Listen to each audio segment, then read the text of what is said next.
Bonjour à tous et à toutes, c'est Paul Dame pour vous présenter un nouveau sapin en sucette.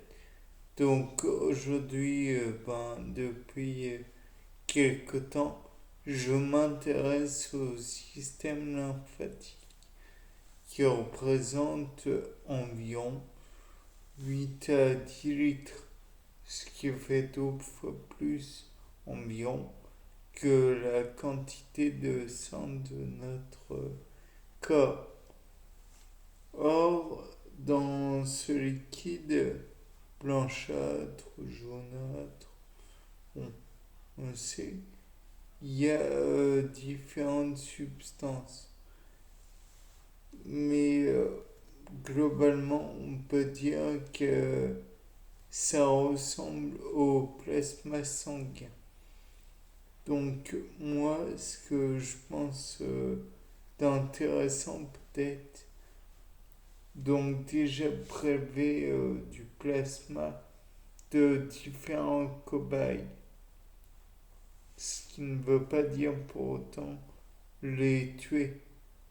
Le plasma de différents cobayes et les lymphes de différents cobayes pour finalement voir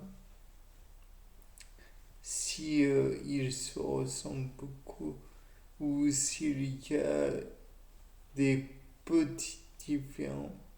Après tout, si ça se ressemble beaucoup, euh, on peut les centrifuger, faire de l'ultracentrifugation et voir quel est ce qui en ressort via une méthode par Bier-Lambert par exemple.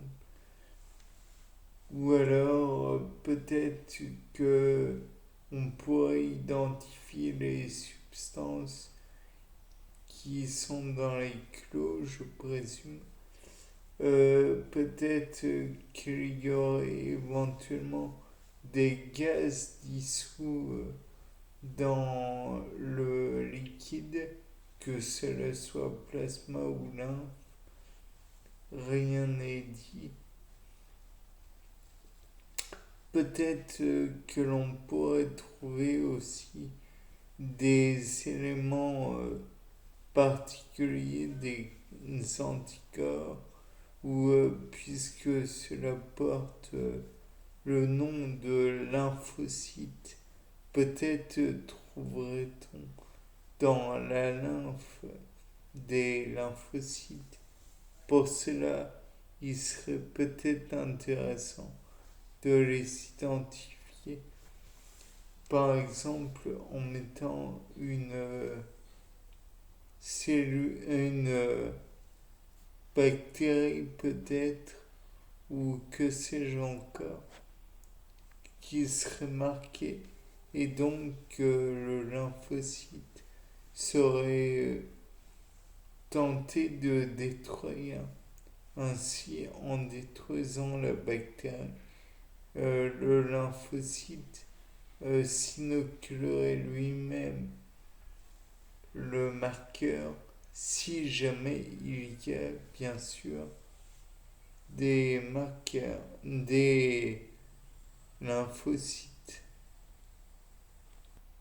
Il serait intéressant par exemple de savoir en quelles conditions particulièrement le lymphocyte B devient mature ou immature, je ne sais pas. Peut-être a-t-il besoin qu'on lui présente certaines, comment dire, certaines cellules. Peut-être y a-t-il aussi des lymphocytes et donc immatures peut-être et que ceux-ci vont acquérir leur maturité face à certains antigènes. Peut-être que on pourrait même noter que parmi les LT, il y aurait des LTM. Donc pour ceux qui ne se rappellent plus, c'est tout à fait compréhensible. Et ce sont les leucocytes mémoire.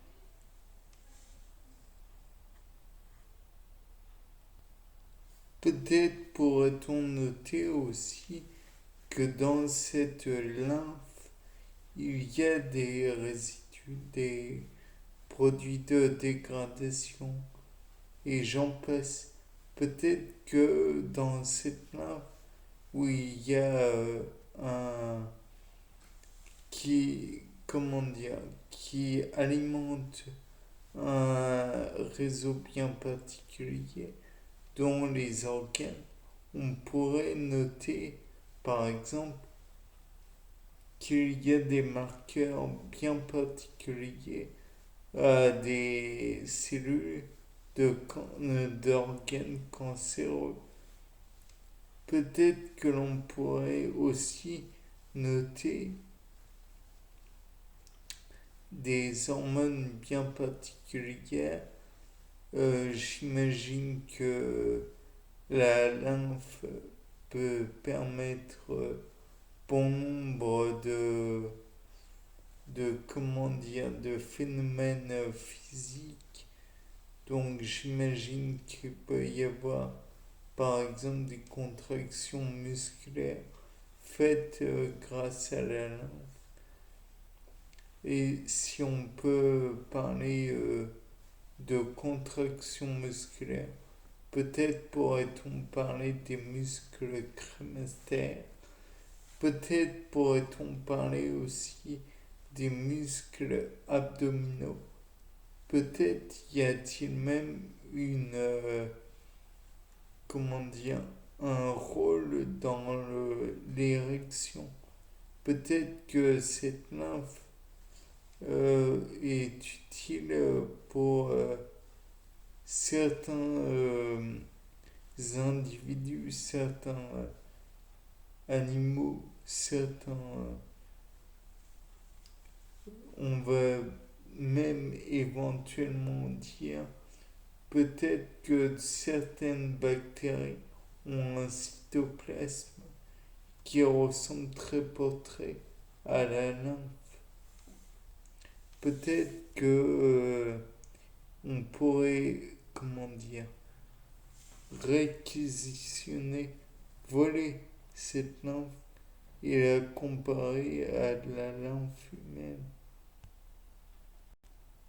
Peut-être que chimiquement, elle est très proche. Peut-être qu'elle contient beaucoup d'éléments qui sont similaires au cytoplasme d'une bactérie. Bien, c'était Paul Dam pour un nouveau sapin en sucette. Au revoir.